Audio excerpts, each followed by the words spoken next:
Hi everyone, welcome back. ఇవాళ మనము use టుని ఎన్ని రకాలుగా యూజ్ చేయొచ్చో తెలుసుకోబోతున్నాం. ఓకేనా? యాక్చువల్గా యూజ్ టు అనేది ఒక మోడల్లా వర్క్ చేస్తుంది, కానీ అంత మాత్రం అది మోడల్ కూడా కాదు. ఓకేనా? సెమీ మోడల్గా మనం అనుకోవచ్చు. అయితే చూడండి, నేను ఇక్కడ సింపుల్ ప్రజెంట్ టెన్స్ రాశాను. I play cricket. దీని అర్థం ఏంటి? ఐ ప్లే క్రికెట్ అంటే నేను క్రికెట్ ఆడతాను అని. కానీ నేను ఇప్పుడు క్రికెట్ ఆడట్లేదు, గతంలో ఆడేవాడిని. అది చెప్పాలంటే ఎలా చెప్తాం? గతంలో క్రికెట్ ఆడేవాడిని అంటే, పోనీ ఐ ప్లేడ్ క్రికెట్ అంటే గతంలో నేను ఆడాను అని కరెక్టే, కానీ నేను అది కాదు చెప్పాలనుకుంది. కేవలం నా అలవాటుని, నేను ఇంతకుముందు గతంలో క్రికెట్ ఆడుతూ ఉండేవాడిని కానీ ఇప్పుడు ఆడట్లేదు, నా యొక్క అలవాటుని చెప్పాలి అంటే నేను ఒక యాక్షన్ చేసేవాడిని, అది గతంలో చేసేవాడిని. కేవలం నేను ఒక టైంలో చేశాను అని చెప్పడానికి I played cricket, I did play cricket ఇలా అంటాము. కానీ గతంలో ఆడేవాడిని అని చెప్పడానికి, మన యొక్క హ్యాబిట్ని చెప్పడానికి యూజ్డ్ టుని యూజ్ చేస్తాము. అయితే అది ఎక్కడ పెడతాము? ఏదైతే సబ్జెక్టు ప్రెడికేట్ ఉంటుందో. మామూలుగా ఐ ప్లే క్రికెట్ అంటే ఏంటి? నేను క్రికెట్ ఆడతాను. కానీ ఇప్పుడు ఇక్కడ యూజ్డ్ టు పెట్టడం వల్ల, ఏది సబ్జెక్ట్ వెంటనే యూజ్డ్ టు పెట్టడం వల్ల అది ఏమవుతుంది? I used to play cricket, నేను క్రికెట్ ఆడేవాడిని అని మీనింగ్ వస్తుంది. అంటే దాని అర్థం ఇప్పుడు ఆడట్లేదు అని. చూడండి, ఇదే ప్లేస్లో వుడ్ కూడా పెట్టచ్చు. కాకపోతే వుడ్ పెట్టడం వల్ల ఒక చిన్న ప్రాబ్లం వస్తుంది. ఐ వుడ్ ప్లే క్రికెట్ అన్నాడు అనుకోండి, నేనేమని చెప్పాను? వుడ్ని ఫ్యూచర్లో కూడా యూజ్ చేయొచ్చు అని చెప్పాను కదా. ఎలాగైతే I will play cricket tomorrow అని అంటామో, I would play cricket tomorrow అని కూడా అనొచ్చు. అంటే కేవలం వుడ్ పెట్టడం వల్ల అది పాస్ట్ని మనం చెప్పలేము. అందుకని మనం పక్కన ఇంకొక సెంటెన్స్ కూడా రాయాల్సి వస్తుంది. I would play cricket when I was young అంటే నేను యంగ్గా ఉన్నప్పుడు క్రికెట్ ఆడేవాడిని అని. కేవలం అలా రాసినప్పుడు మాత్రమే అది మనకు పాస్ట్ డిస్కంటిన్యూడ్ హ్యాబిట్ అని తెలుస్తుంది. అలా కాకుండా తెలియాలంటే మనం యూజ్డ్ టుని యూజ్ చేయాలి. ఓకేనా? షీ ఈట్స్ ప్యాన్ కేక్స్ అంటే దీని అర్థం ఏంటి? ఆమె ప్యాన్ కేక్స్ తింటుంది, అది ఆమె యొక్క అలవాటు. ఇదే అలవాటు గతంలోది, ఇప్పుడు ఆమె ప్యాన్ కేక్స్ తినట్లేదు అని అంటే షీ, నేనేమని చెప్పా? సబ్జెక్టు ప్రెడికేట్ మధ్యలో యూజ్డ్ టుని పెట్టాలని చెప్పా. షీ యూజ్డ్ టు ఈట్స్ అని వస్తుందా? రాదు. చూడండి, దీని స్ట్రక్చర్ ఏంటంటే subject plus used to plus verb first form plus object. చూసారా? ఎప్పుడైనా సరే సబ్జెక్ట్ ఏది ఉన్నా సరే యూజ్డ్ టు వచ్చిన తర్వాత వేర్ ఫస్ట్ ఫామ్ రాయాలి. మరి ఇది వెర్బ్ ఫిఫ్త్ ఫామ్ కాబట్టి దీన్ని ఫస్ట్ ఫామ్ చేయండి. She used to eat pan cakes. దీని అర్థం ఏంటి? ఆమె గతంలో ప్యాన్ కేక్స్ తినేది, ఇప్పుడు ప్యాన్ కేక్స్ తినే అలవాటు ఆమెకి లేదు అని. ఎవరన్నా స్మోక్ చేస్తున్నాడు అనుకోండి, హీ స్మోక్స్, అతను స్మోక్ చేస్తాడు అని చెప్తున్నాం. కానీ డాక్టర్ అతను వద్దు అన్నాడు అంటే అతను ఇప్పుడు స్మోక్ చేయట్లేదు, కానీ గతంలో అతనికి స్మోక్ చేసే అలవాటు ఉంది అని చెప్పాలంటే, గతంలో అతను స్మోక్ చేసేవాడు అని చెప్పాలంటే he used to smoke, he used to smoke. అర్థమైందా? అయితే చూడండి, ఎక్కడైతే హీ యూజ్ టు స్మోక్ అని రాసామో ఇది మొత్తం ఏంటి? ఒక పాజిటివ్ సెంటెన్స్, గతంలో అతను చేసే పని.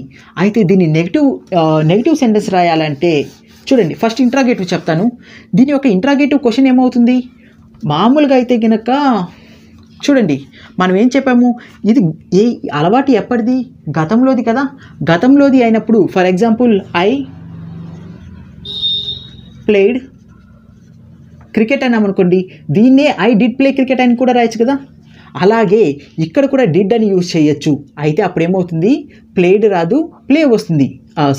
యూజ్డ్ రాదు, యూజ్ వస్తుంది. I did use to play cricket. దీని అర్థం ఏంటంటే, దీని అర్థం కూడా నేను గతంలో క్రికెట్ ఆడేవాడిని అని. కాకపోతే ఏం చేసాము? ఈ పాస్ట్ని డిడ్ అని పెట్టేసి తీసేసాము. ఈ పాస్ట్ సెంటెన్స్ తీసేసి వేర్ ఫస్ట్ ఫామ్ పెట్టాము. సో దీని ఒక ఇంట్రాగేటివ్ సెంటెన్స్ ఏమవుతుంది? డిడ్ ముందుకు వెళ్ళిపోవడం వల్ల అదేమవుతుంది? డిడ్ ఐ యూజ్ టు చూడండి, USC, did I use to play cricket, నేను క్రికెట్ ఆడేవాడినా? ఇది ఒక ఇంట్రాగేటివ్ సెంటెన్స్ అయిపోయింది. నెగిటివ్ సెంటెన్స్ని ఏదైతే పాజిటివ్ సెంటెన్స్ ఉందో దాన్ని ఇంట్రాగేటివ్ సెంటెన్స్ రాయడానికి డిడ్ని ముందుకు పెట్టాం. ఒకవేళ నెగిటివ్ సెంటెన్స్ రాయాలంటే ఏదైతే డిడ్ ఉందో దానికి డిడ్ నాట్ పెడతాం, లేదా didn't. I didn't use to play cricket. దీని అర్థం ఏంటంటే, గతంలో నేను క్రికెట్ ఆడేవాడిని కాదు, but now I am playing cricket, లేకపోతే but now I play cricket. ఇప్పుడు నేను క్రికెట్ ఆడుతున్నాను కానీ గతంలో ఆడేవాడిని కాదు అని చెప్తున్నాను. దీని ఒక ఇంట్రాగేటివ్ క్వశ్చన్ రాయాలంటే నెగిటివ్ది didn't. Didn't I use to play cricket, నేను క్రికెట్ ఆడుతూ ఉండేవాడిని కదా. అంటే నా యొక్క అలవాటు ఏదైతే ఇది ఉందో ఇది నా యొక్క గతంలో ఉన్న అలవాటు. అర్థమైందా? Did she use to eat pan cakes, ఆమె గతంలో ప్యాన్ కేక్స్ తినేదా అంటే గతంలో ఆమెకు అలవాటు ఉందా అని మనం క్వశ్చన్ చేస్తున్నాము. అయితే చూడండి, ప్రొనౌన్స్ చేసేటప్పుడు she used to eat pancakes అని మీకు కష్టంగా ఉంటే ఈ డీ తీసేసి she use to eat pancakes అనండి. Okay, I use to play cricket, I use to play judo. Okay, I use to go there, నేను అక్కడికి వెళ్ళేవాడిని. Now I'm not going there. Okay, అంటే చూడండి use to, she use to go there. ఓకేనా, pronounce చేసేటప్పుడు మాత్రం తీసేసి use అని పెట్టండి, కానీ రాసేటప్పుడు మాత్రం కంపల్సరీగా యూజ్డ్ అనే రాయండి. ఓకేనా, సో ఇది పాజిటివ్ నెగిటివ్ ఇంట్రాగేటివ్ క్వశ్చన్. అయితే ఇవన్నీ చూసారా, ఇవన్నీ ఏ టెన్స్లో ఉన్నాయి, ఇవన్నీ కూడా యాక్టివ్ వాయిస్లోనే ఉన్నాయి. మరి దీని యొక్క ప్యాసివ్ వాయిస్ ఏమవుతుంది? నేను ఆల్రెడీ మీకు హ్యావ్ టు చెప్పాను, ఐ హ్యావ్ టు గో. ఓకేనా, గో కాకుండా I have to do it అని పెట్టాను అనుకోండి, దీని యొక్క ప్యాసివ్ వాయిస్ ఏమవుతుంది?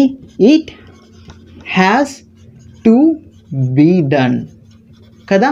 హ్యాస్ టు తర్వాత చూసారా బీ డన్ వచ్చింది.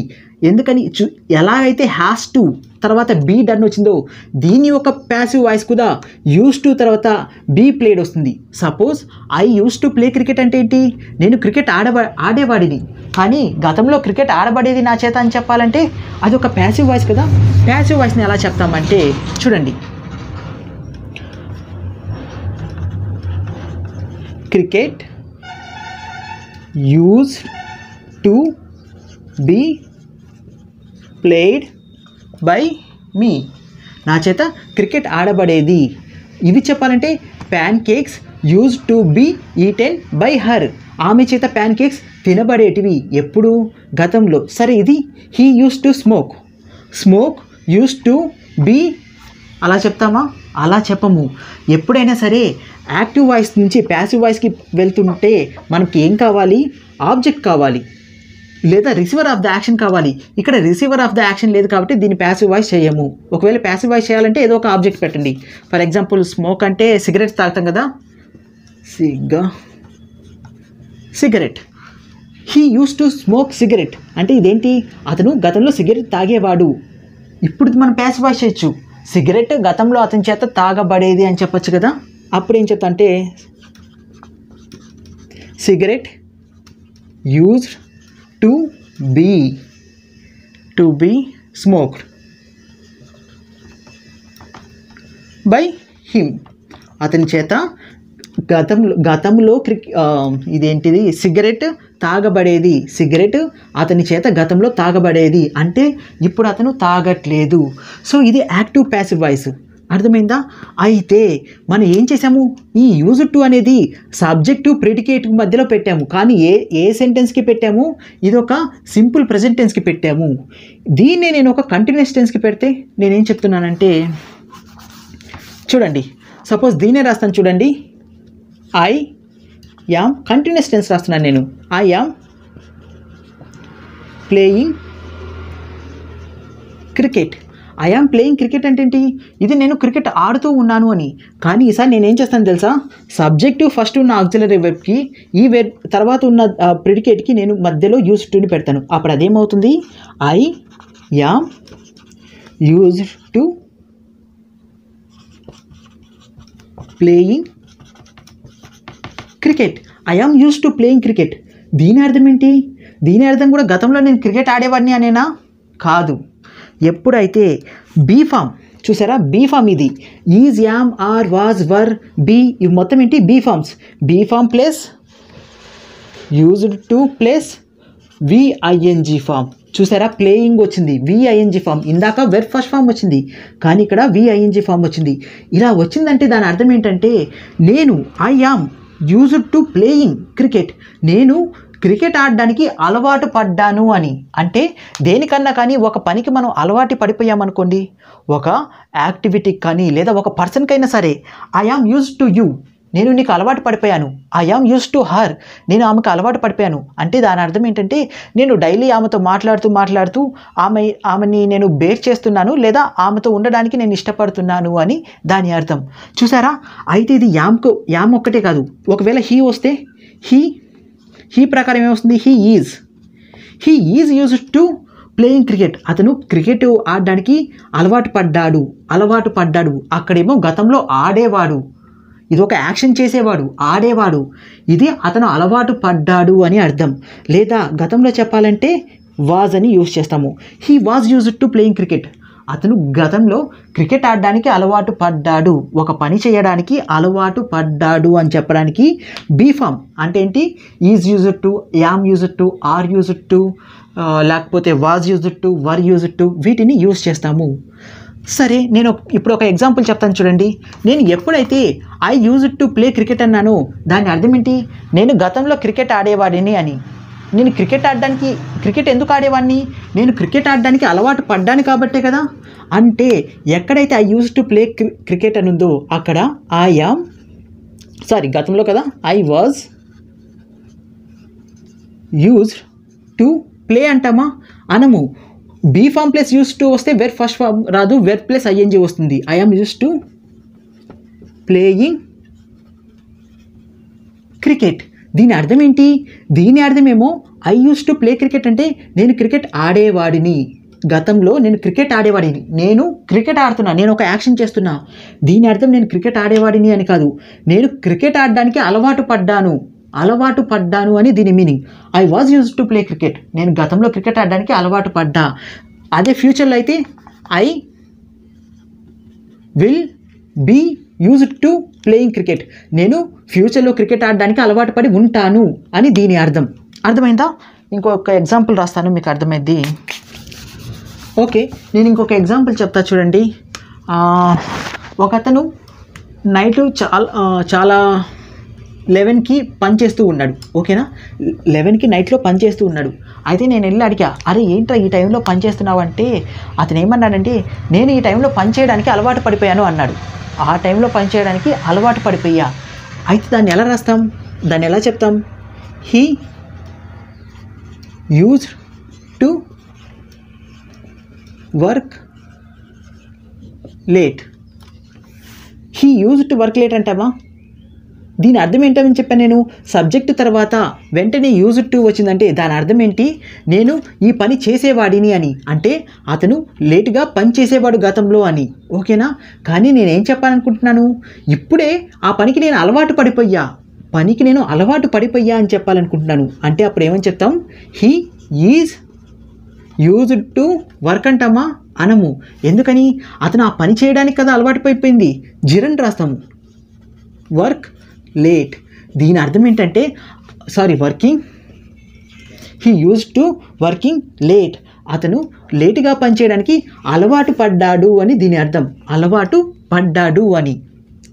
నేను చెప్పాను కదా ఒక పర్సన్ కూడా, she is used to him. దీని అర్థం ఏంటి? ఆమె అతనికి అలవాటు పడిపోయింది అని. అంటే ఇక్కడ మనం నౌన్ని మాత్రమే ప్లేస్ చేస్తాం. మనం ఒకవేళ పొరపాటున వర్క్ అని పెట్టామంటే అదేమైంది? వర్క్ అని పెడితే అది వెర్బ్ అయింది. వెర్బ్ పెట్టకూడదు. జిరన్ కానీ లేకపోతే నౌన్ కానీ పెట్టచ్చు. ఎక్కడ? Be form plus used to వస్తే చూడండి, is used to, am used to, are used to, was used to, were used to, ఇవి మొత్తం వచ్చినప్పుడు మనం కంపల్సరీగా నౌన్ని ప్లేస్ చేయాలి. ఆ నౌన్ ప్లేస్ చేయడం కోసమే మనము వర్కింగ్ని పెట్టాము, అంతేగాని వర్క్ని పెట్టకూడదు. ఒకవేళ వట్టి యూజ్డ్ టు వస్తే ఇక్కడ వెర్బ్ పెట్టాలి. ఓకేనా? ఒక ఎగ్జాంపుల్ చెప్తా చూడండి. నేను ఒక పని చేస్తూ ఉండడానికి అలవాటు పడిపోయాను అనుకోండి, ఏమని చెప్తాను? I am used to working కదా. I am used to working. దీని అర్థం ఏంటి? నేను ఈ పని చేయడానికి ఆల్రెడీ అలవాటు పడి ఉన్నాను. లేదా I was use to working వల్ల ఈ పని చేయడానికి. ఓకేనా? I was to use to working here అని పెడదాం. ఓకేనా? అంటే నేను ఇక్కడ పని చేస్తూ ఉండడానికి అలవాటు పడిపోయాను గతంలో. అలా కాకుండా నేను ఇంకా అలవాటు పడలేదు, నేను కొత్తగా ఒక ప్లేస్లోకి వచ్చాను, నేను ఇంకా అలవాటు పడలేదు, కానీ నేను అలవాటు పడుతూ ఉన్నాను అని చెప్పడానికి, అలవాటు పడలేదు అలవాటు పడుతూ ఉన్నాను అని చెప్పడానికి నేను ఆల్రెడీ ఇంతకుముందు మీ క్లాస్లో చెప్పాను. షీ ఈజ్ యాంగ్రీ అని ఉందనుకోండి, ఆమె కోపంగా ఉంది అని. కానీ ఆమె కోపంగా లేదు, కోపంగా అవుతూ ఉంది అంటే షీ ఈజ్ గెట్టింగ్ యాంగ్రీ అంటాం కదా, అంటే కోపంగా అవుతూ ఉంది అని. అలాగే ఒక వెర్బ్ని, దాని యొక్క స్టేటివ్ వెర్బ్ని దాని యొక్క ట్రాన్స్ఫర్మేషన్ మార్చడం కోసం మనం ఏం యూజ్ చేస్తాం, ఇక్కడ కూడా గెట్టింగ్ యూజ్ చేస్తాము. ఒకవేళ I am used to working here అంటే నేను ఆల్రెడీ అలవాటు పడిపోయి ఉన్నాను, నా స్థితి అలవాటు పడిపోయి ఉంది కాబట్టి I am used to working here అని చెప్పాను. అలా కాకుండా నేను ఇక్కడ పని చేయడానికి అలవాటు పడుతూ ఉన్నాను అని చెప్పడానికి, అలవాటు పడుతూ ఉన్నానని చెప్పడానికి I am getting used to work here. లేదా ఫ్యూచర్లో అయితే అని చెప్పడానికి ఐ విల్ అలవాటు పడతాను అని చెప్పడానికి I will get used to working. ఇక్కడ వర్కింగ్ చూడండి, working here. I will get use to working here, నేను ఫ్యూచర్లో ఇక్కడ పని చేస్తూ ఉండడానికి అలవాటు పడతాను అని దీని అర్థం. చూసారా, ఐ విల్ గెట్ యూజ్ చేశాను అంటే ఒక ట్రాన్స్ఫర్మేషన్ గురించి చెప్పడానికి. అదే గతంలో అయితే I got used to working here, నేను ఇక్కడ పని చేస్తూ ఉండడానికి అలవాటు పడ్డాను అని. అంటే అంతకుముందు అలవాటు పడలేదు, అలవాటు పడ్డాను అని చెప్పడానికి గాట్ యూజ్ చేసాము. ఓకేనా? సో ఇది యూజ్డ్ టు మీద చూసారా, మనం యూజ్డ్ టు మీద ఏవేవి పెట్టామో ఒకసారి నేను రాసి చూపిస్తాను.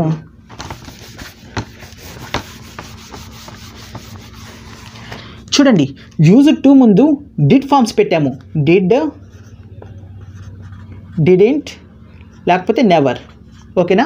దాని తర్వాత ఏం పెట్టాము, యూజ్డ్ టు పెట్టాము. అది కాకుండా తర్వాత ఏం రాసాము, ఈజ్, యామ్, ఆర్, వాజ్, వర్. వీటి తర్వాత ఏం పెట్టాము, యూజ్డ్ టు పెట్టాము. అది కాకుండా తర్వాత ఏం రాసాము, గెట్. గెట్ కానీ, హ్యావ్ గాట్ కానీ, హ్యాస్ గాట్ కానీ, గెట్టింగ్ కానీ, అంటే is getting, am getting, are getting, was getting, were getting. Continuous tense వస్తే దాని ముందు బీ ఫామ్ కూడా వస్తుంది కదా. దీని తర్వాత కూడా యూజ్డ్ టుని యూజ్ చేసాము. అయితే ఎప్పుడైతే డిడ్ తర్వాత లేకపోతే డైరెక్ట్గా సబ్జెక్ట్ ముందు యూజ్ చేసామో యూజ్డ్ టు అని, అప్పుడు అది ఏమవుతుంది, ఒక యాక్టివిటీ, ఒక యాక్షన్ చేయడానికి గతంలో చేసేవాడిని అని చెప్తుంది. కానీ సబ్జెక్ట్ తర్వాత ఈజ్, యామ్, ఆర్, వాజ్, వర్ వచ్చి తర్వాత యూజ్డ్ టు వస్తే నేను ఆ పని చేయడానికి అలవాటు పడ్డాను అని మీనింగ్. అదే గెట్ వస్తే అలవాటు పడ్డాను అనే, కాకపోతే ఇది ట్రాన్స్ఫర్మేషన్ని చెప్తుంది. I have got used to it, నేను ఇప్పుడే అలవాటు పడిపోయాను. ఓకేనా? ఆ పని చేయడానికి I have got used to living here, నేను ఇక్కడ నివసించడానికి అలవాటు పడిపోయాను అని చెప్తున్నాను. ఓకేనా? అదే కేవలం ఐ యామ్ యూజ్డ్ టు అని చెప్తే నేను ఇక్కడ నివసించడానికి అలవాటు పడి ఉన్నాను, నా స్థితిని చెప్తుంది. ఇది ఒక నా ట్రాన్స్ఫర్మేషన్ని చెప్తుంది, దాని ఏమంటే స్థితి, నా స్థితి యొక్క ట్రాన్స్ఫర్మేషన్ అంటే మార్పుని చెప్తుంది. ఓకేనా? సో ఇదేమో ఒక స్టేట్, మన యొక్క స్టేట్ చేంజ్ అవ్వడాన్ని చెప్తుంది. ఇది ఆల్రెడీ చేంజ్ అయి ఉన్న స్టేట్, ఏ స్టేట్లో ఉన్నామో ఆ స్టేట్ని మాత్రమే చెప్తుంది. కోపంగా ఉంటే ఎలాగో కోపంగా ఉన్నాము అని చెప్తుందో, అంతేగాని కోపంగా అవుతున్నాము అని చెప్పలేదు is, am, are, was, were use చేస్తే. కానీ ఇవి యూజ్ చేయడం వల్ల కోపంగా అయ్యాడు, కోపంగా అవుతాడు, కోపంగా అవుతూ ఉన్నాడు, ఇలాంటి మొత్తం ఈ ట్రాన్స్ఫర్మేషన్ ఒక స్టేట్ యొక్క, ఒక స్థితి యొక్క మార్పుని ఇది చెప్తుంది. అర్థమైందా? ఈ క్లాస్ మీకు నచ్చితే కనుక లైక్ చేయడం, షేర్ చేయడం మాత్రం మర్చిపోకండి. Thank you.